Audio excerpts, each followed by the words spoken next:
पौराणिक कथाओं में महर्षि विश्वामित्र का जिक्र मिलता है।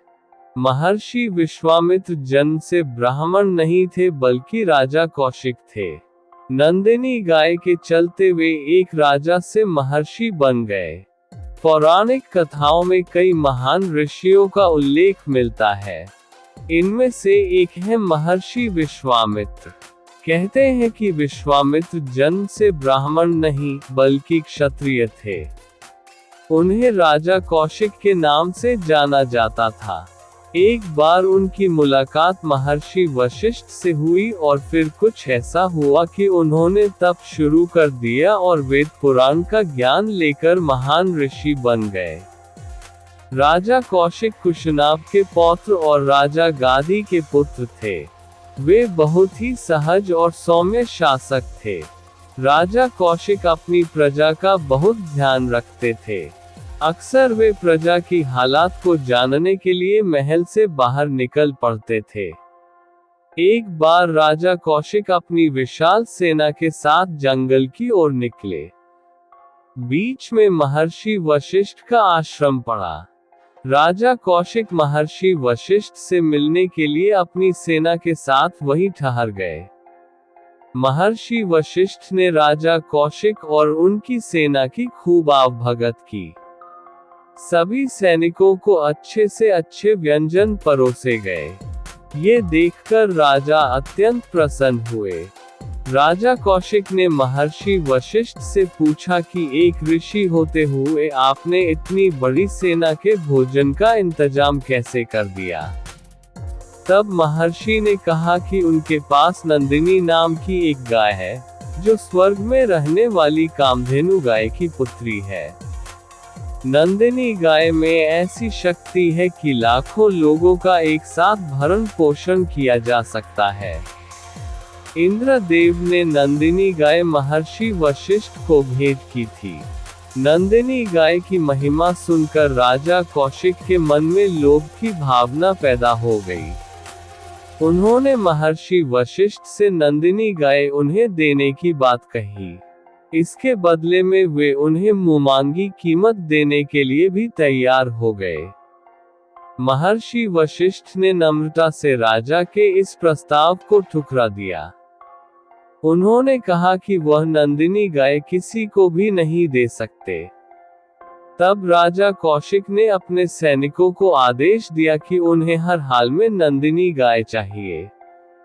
सैनिकों ने महर्षि पर आक्रमण कर दिया। इसके बाद नंदिनी गाय ने सभी सैनिकों को परास्त कर दिया और राजा कौशिक को बंदी बनाकर महर्षि वशिष्ठ के सामने पेश कर दिया। महर्षि वशिष्ठ ने राजा कौशिक के एक बेटे को छोड़कर सभी पुत्रों की मौत होने का श्राप दे दिया। राजा कौशिक जब अपने महल पहुंचे तो देखा कि उनके एक पुत्र को छोड़कर सभी पुत्रों की मौत हो चुकी थी। इससे आहत होकर वे राजपाट अपने पुत्र को सौंपकर जंगल में चले गए। उन्होंने कई सालों तक शिव की तपस्या की। शिवजी राजा की तपस्या से प्रसन्न हुए और उन्हें वरदान मांगने के लिए कहा। राजा ने शिव से कई सारे दिव्य अस्त्र मांगे। शिव ने उन्हें दिव्यास्त्र दे दिए। इसके बाद राजा कौशिक दिव्यास्त्रों के साथ महर्षि वशिष्ठ के पास पहुंचे और उन पर आक्रमण कर दिया। महर्षि वशिष्ठ के पास भी कई दिव्य शक्तियां थीं। उन्होंने राजा कौशिक के सभी दिव्यास्त्रों को नष्ट कर दिया। फिर वशिष्ठ ने ब्रह्मास्त्र छोड़ दिया। इससे पूरी धरती पर संकट का खतरा पैदा हो गया। सभी देव महर्षि वशिष्ठ के पास पहुंचे और मानव जगत के हित में ब्रह्मास्त्र वापस लेने का आग्रह किया। वशिष्ठ का क्रोध शांत हुआ और उन्होंने अपना ब्रह्मास्त्र वापस ले लिया। दूसरी ओर कौशिक एहसास हुआ कि इतने सारे दिव्यास्त्र होने के बावजूद वे एक ऋषि से हार गए। उन्हें पता चल गया कि कितना भी शक्तिशाली और पराक्रमी राजा क्यों न हो, सिद्धि से प्राप्त शक्ति के सामने वह कुछ भी नहीं है। कौशिक फिर से जंगल की ओर चले गए और एकांत में तपस्या शुरू कर दी। उनकी तपस्या से इंद्र देव प्रकट हुए और उन्होंने कौशिक को ब्रह्मत्व प्रदान किया। इस तरह राजा कौशिक ब्रह्मर्षि विश्वामित्र बन गए। मगर विश्वामित्र के मन में अब भी महर्षि बनने की चाहत थी। उन्होंने फिर से कठिन तप शुरू कर दिया। फिर काम और क्रोध पर विजय पाकर उन्होंने महर्षि पद प्राप्त कर लिया। राम से मिथिला के राजपुरोहित शतानंद जी विशेष रूप से प्रभावित हुए। शतानंद जी ने कहा, हे राम, आप बड़े सौभाग्यशाली हैं कि आपको विश्वामित्र जी गुरु के रूप में प्राप्त हुए हैं। वे बड़े ही प्रतापी और तेजस्वी महापुरुष हैं। ब्राह्मणत्व की प्राप्ति के पूर्व ऋषि विश्वामित्र बड़े पराक्रमी और प्रजावत्सल नरेश थे। प्रजापति के पुत्र कुश, कुश के पुत्र कुशनाभ और कुशनाभ के पुत्र राजा गाधी थे। ये सभी शूरवीर, पराक्रमी और धर्मपरायण थे। विश्वामित्र जी उन्हीं गाधी के पुत्र हैं। एक बार राजा विश्वामित्र अपनी सेना के साथ वशिष्ठ ऋषि के आश्रम में गए। चूंकि उस समय वशिष्ठ जी ईश्वर भक्ति में लीन होकर यज्ञ कर रहे थे, विश्वामित्र जी उन्हें प्रणाम करके वहीं बैठ गए। यज्ञ क्रिया से निवृत्त होने पर वशिष्ठ जी ने विश्वामित्र जी का बहुत आदर सत्कार किया और उनसे कुछ दिन आश्रम में ही रहकर आतिथ्य ग्रहण करने का अनुरोध किया। इस पर यह सोचकर कि मेरे साथ विशाल सेना है और सेना सहित मेरा आतिथ्य करने में वशिष्ठ जी को कष्ट होगा, विश्वामित्र जी ने नम्रता पूर्वक विदा होने की अनुमति मांगी। किंतु वशिष्ठ जी के अत्यधिक अनुरोध करने पर थोड़े दिनों के लिए राजा विश्वामित्र को उनका आतिथ्य स्वीकार करने के लिए विवश होना पड़ा। राजा विश्वामित्र के आतिथ्य स्वीकार कर लेने पर वशिष्ठ जी ने कामधेनु गो का आह्वान किया और उससे विश्वामित्र तथा उनकी सेना के लिए 6 प्रकार के व्यंजन तथा समस्त प्रकार की सुविधाओं की व्यवस्था करने की प्रार्थना की। उनकी इस प्रार्थना को स्वीकार करके कामधेनु गो ने सारी व्यवस्था कर दिया। वशिष्ठ जी के अतिथि सत्कार से राजा विश्वामित्र और उनके साथ आए सभी लोग बहुत प्रसन्न हुए। कामधेनु गो का चमत्कार देखकर विश्वामित्र के मन में उस गो को प्राप्त कर लेने की इच्छा जागृत हुई और उन्होंने वशिष्ठ जी से कहा कि ऋषिश्रेष्ठ, कामधेनु जैसी गौ तो किसी वनवासी के पास नहीं वरन राजा महाराजाओं के पास ही शोभा देती है। अतः आप इसे मुझे दे दीजिए। इसके बदले में मैं आपको सहस्त्रों स्वर्ण मुद्राएं दे सकता हूँ। इस पर वशिष्ठ जी बोले कि राजन, ये गौ ही मेरा जीवन है और इसे मैं किसी भी कीमत पर किसी को नहीं दे सकता। वशिष्ठ जी के इस प्रकार कहने पर विश्वामित्र ने बलात् उस गौ को पकड़ लेने की आज्ञा दे दी और सैनिकगण उस गौ को डंडे से मार मार कर हाँकने लगे। कामधेनु गौ ने क्रोधित होकर अपना बंधन छुड़ा लिया और वशिष्ठ जी के पास आकर विलाप करने लगी।